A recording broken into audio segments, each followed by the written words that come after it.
Hello.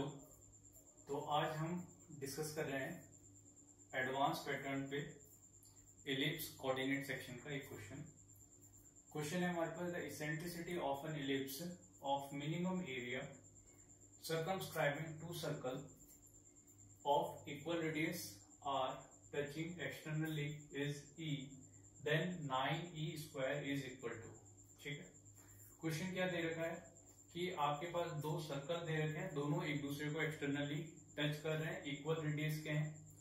तो आपको एक इलिप्स लेना है जो दोनों ही सर्कल को सर्कमस्क्राइब करेगा, टच करते हुए। सर्कमस्क्राइब मतलब टच करते हुए बाहर से जाएगा। तो आपको 9e² का वैल्यू बताना है कितना होगा। तो इस क्वेश्चन को करने के लिए बेसिक आपके पास एक कंडीशन आपको याद रखनी पड़ेगी, या आप उसको सॉल्व करके निकाल भी सकते हैं। तो फर्स्ट स्टेप से स्टार्ट करते हैं। फर्स्ट स्टेप हमारे पास है फॉर मिनिमम एरिया। जब हम मिनिमम एरिया कैलकुलेट करेंगे इसका, तो मिनिमम एरिया के लिए हमें क्या करना पड़ेगा। देखिए, जैसे इस पर्टिकुलर पॉइंट पे, क्योंकि बाय सिमेट्री हम क्या देख रहे हैं कि ये जो सर्कल है जब ये इलिप्स को टच करेगा तो उस पॉइंट पे यहां से और यहाँ पे जो सिमेट्री में एक्स कोऑर्डिनेट होगा, इन दोनों ही पॉइंट पे आपका जो एक्स कोऑर्डिनेट होगा, एक्स कोऑर्डिनेट सेम रहेगा। तो जब आप सर्कल का और इलिप्स का सॉल्यूशन कैलकुलेट करोगे तो वहां पे x का एक वैल्यू यानी कि आपका एक इक्वल रूट आएगा। क्वाड्रेटिक इक्वेशन तो फॉर्म होगी मगर इक्वल रूट आएगा। यही कंसेप्ट का यूज हम यहाँ पे करते हैं। हमने क्या किया, हमारे पास एक क्वाड्रेटिक इलिप्स की इक्वेशन ले ली, standard equation x² + a² + y² = 1। Circle की इक्वेशन हमने, क्योंकि हमारा जो सेंटर है वो r, 0 होगा, तो यहाँ पे आपका x - r² + y² = r²। हमने सर्कल की इक्वेशन ले ली। इलिप्स की इक्वेशन यूज करके हमने y² का वैल्यू कैलकुलेट किया। y² / b² = 1 माइनस, यहाँ पे आने वाला जो वैल्यू है वो आपका राइट हैंड साइड में आ जाएगा, 1 - x² / a²। y² का वैल्यू हमें मिल गया b² / a² - x²। ये जो वैल्यू आया है, इस वाले वैल्यू को हम क्या करेंगे, आपका ऊपर वाली इक्वेशन में, सर्कल की इक्वेशन में पुट कर देंगे। x - r² + b² / a² - x² = r²। ये हमने सर्कल की इक्वेशन में पुट कर दिया। फिर आपका इसको सिंप्लीफाई करने के बाद में a² r² वाला जो टर्म है वो दोनों तरफ से कैंसिल आउट हो जाएगा। यहाँ पे a² - b² का टर्म आएगा, यहाँ पे x² है, देखो a² × x² और b² x²। तो after simplification we will get a² - b² x² - 2xr a² + b² a² = 0।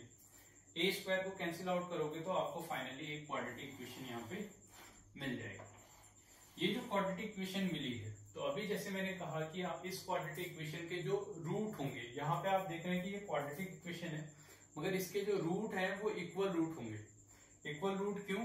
क्योंकि यहाँ पे मिलने वाला x का जो वैल्यू होगा, देखो y का वैल्यू 2 डिफरेंट वैल्यूज होंगे मगर x का एक सिंगल वैल्यू आएगा बाय सिमेट्री। तो जब आप इक्वल रूट की कंडीशन यहाँ पे अप्लाई करोगे तो यहाँ से आपको r² = e² b² मिलेगा। तो यही r² = e² b², कुछ बुक्स में जब आप सॉल्यूशन देखोगे तो डायरेक्टली ये यूज किया जाता है कि r² का वैल्यू आप क्या यूज कर लो, b² e²। अब इस वैल्यू का यूज करके हम आगे एरिया को कैलकुलेट करते हैं। हम जानते हैं कि इलिप्स का जो एरिया है वो πab होता है, और यहाँ पे a और b के बीच में हमें रिलेशन पता है। रिलेशन ये होता है कि b² = a² - a²e²। ये हमारे पास बेसिक रिलेशन है, b² = a² - a²e²। यहां से हम a का वैल्यू कैलकुलेट कर सकते हैं, a = b/√1 - e² आ जाएगा। तो πab में a को मैंने रिप्लेस कर दिया b/√1 - e² से। अब क्योंकि मैं ये जानता हूं for minimum area b² e² = r², तो यहां से b² को आप r के टर्म में रिप्लेस कर सकते हो। तो मैंने b को r के टर्म में रिप्लेस किया तो πr² e²√1 - e² हो जाएगा। मिनिमम एरिया के लिए हम बेसिक कंडीशन लगा रहे हैं, डिफरेंशिएट कर रहे हैं, डेरिवेटिव का यूज कर रहे हैं। एक बार डिफरेंशिएट करके = 0 कर देंगे तो वहां से हमें मिनिमम और मैक्सिमम वाली कंडीशन मिल जाती है। तो हम D A by D E square कर रहे हैं ई स्क्वायर के फॉर्म में। वैसे मैं ई के फॉर्म में भी डायरेक्टली, क्योंकि ई वेरिएबल है, क्योंकि हमारा जो इलिप्स दे रखा है, इलिप्स कैन बी इंक्रीज और डिक्रीज, इस केस में वो एक वेरिएबल है। हमें मिनिमम एक ऐसा इलिप्स निकालना है जिसका एरिया क्या हो, मिनिमम हो। आर ऑलरेडी गिवन था, इस वजह से पाई आर स्क्वायर वाला जो टर्म होगा ये आपका कांस्टेंट रहेगा, ये चेंज नहीं होने वाला, ठीक है, ये चेंज नहीं होगा। तो मैंने क्या किया, ई स्क्वायर के फॉर्म में इस पूरे एरिया को डिफरेंशिएट कर दिया। जब आप इसको डिफरेंशिएट करेंगे तो फर्स्ट आपका ई स्क्वायर का differentiation root over 1 minus E square का डिफरेंशिएशन करोगे तो 1/2 root over 1 minus E square, और यहाँ पे E square minus E square, ये वाला पोर्शन बाहर वाला रहेगा। दूसरी बार इसका डिफरेंशिएशन करोगे तो ये ऐसे ही रहेगा। जब आपका यहाँ देखिए रूट वाला पोर्शन है, ये इस तरफ एलसीएम लोगे तो इधर आएगा, तो minus E square by 2 plus 1 minus E square इस तरह से मिलेगा।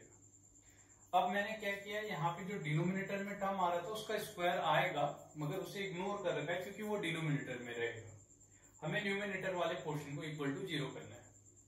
यहां से ई स्क्वायर का वैल्यू कितना आ जाएगा, फाइनली 2/3। क्योंकि मेरे से 9 ई स्क्वायर का वैल्यू पूछा था, तो 9 मल्टीप्लाई 2/3 अगर आप करते हैं तो यहां से आपको वैल्यू कितना मिल जाएगा, 6। ठीक है, तो इस तरह से इस क्वेश्चन को सॉल्व किया जाएगा। Hope you will understand the solution. Thank you.